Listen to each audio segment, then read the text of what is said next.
क्योंकि दुनिया में अच्छाई चाहता नहीं है कोई, सब मनमानी चाहते कि मेरे मन की जुगाड़ पूरी हो जाए। मंदिर पे जो पुजारी रहता है वो मंदिर के लिए नहीं रहता है, वो अपनी जुगाड़ पूरी करने के लिए मंदिर पे हेरा फेरी करने के लिए रहता है। भागवत की कथा पढ़ने वाले कोई धर्मात्मा थोड़ी है, अपने धंधे की दुकान चला रहे हैं इसलिए भागवत पढ़ रहे हैं।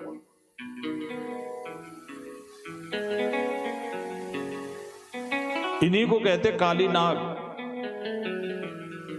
जो धर्म के भेष में, धर्मात्मा के भेष में गंदी हरकत करे,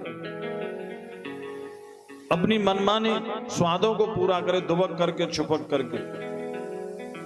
विषय विष माने विषय, चारों तरफ गंदे गंदे काम करता डोले, उसको कहते जहरीला सांप। चरित्रहीनता को कहते हैं जहर। तो भगवान ने कहा इसे साधुओं के आश्रम पर रहता है और यहाँ पर पाप करता है, अधर्म करता है, चरित्रहीनता करता है। एक तो वैद्य ही लोग साधुओं में विश्वास नहीं करते, फिर एक आदि आता भी है तो ऐसे चरित्रहीन लोग उनकी श्रद्धा को और खत्म कर देते। इसलिए इसको हटा देना होगा। भगवान ने फेंट में मुरली को बांधा और कदम के वृक्ष से जो छलांग लगाई काली देह में, तो यहाँ पर वृंदावन में भी अपशकुन हुए।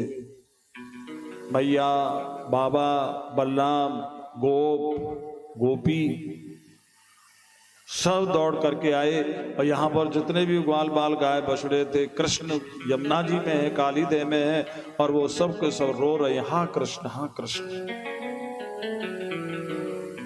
मैया समझ गई कि कन्हैया काली देह में, वो डूबना चाहती थी परीक्षित, लेकिन बलराम जी ने रोक दिया। भृकुटी विलास सृष्टि लय हो, भृकुटी विलास सृष्टि लय हो, भृकुटी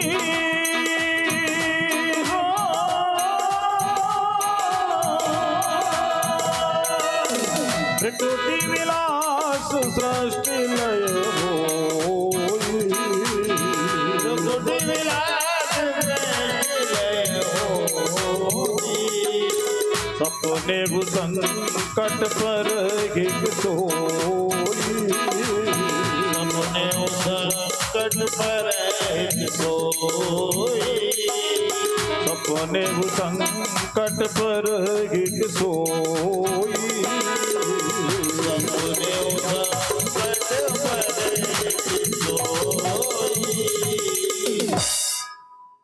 बोलिए श्री बलराम जी महाराज की। और भगवान जैसे यमुना जी में गए हैं तो वहां काली नाग सो रहा था। जागा और देखा छोटा सा बालक, सांवला सा, बहुत सुंदर, तो देखता ही रह गया, उसको होश ही नहीं रहा। लेकिन फिर अपने सांप जैसे जहर के खतरनाक रोल में आया, बोले कि अरे मेरे रहते हुए और इस यमुना में ये जिंदा कैसे आ गया, इसको कुछ भी क्यों नहीं हुआ। फिर बड़े क्रोध में भर करके उसने फुसकार मारी, भगवान पर कोई असर नहीं हुआ।